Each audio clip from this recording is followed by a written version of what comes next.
دقیقاً 9 بجې او 30 دقیقې دي. شپه لا په پخېدو ده. د کاپیسا برېښنا ریاست رهبرۍ او تجارتي ډلې همکاران پر شبکې شپنۍ څارنه ترسره کوي. د برېښنا څار برخې همکاران هغه استوګنیز کورونه، سوداګریز مرکزونه او خصوصي سکتوري ادارو کتنه کوي چې د برېښنا غیر قانوني نښلون او یا هم له هستوګنیزې برېښنا څخه په تجارتي چارو کې د ګټې اخیستنې شک پرې کیږي.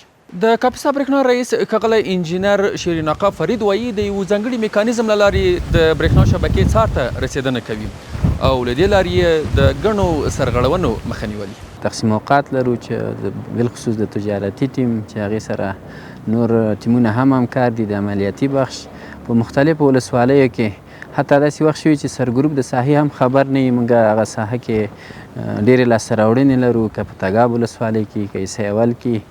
د کاپیسا برېښنا سوداګریز برخې مسؤلین بیا د شپنۍ څارنې هڅو په پایله کې د برېښنا غیر قانوني نښلون پیښو کې د پام وړ کمښت یاده کوي او په خبره یې د تیر په توپیر اوس د عامه پوهاوي کچه لوړه شوې. موږ د شپې د بررسي د چې موږ هفته کې 2 شپې 3 شپې همیشه وخت ګرځو. د دې باعث دا شو چې خلک په دې باندې پوه شو چې دا خلک بررسي هم کوي او هغه د غلا یا د غیر قانوني مخنیوی هم پکې ډېر وشو.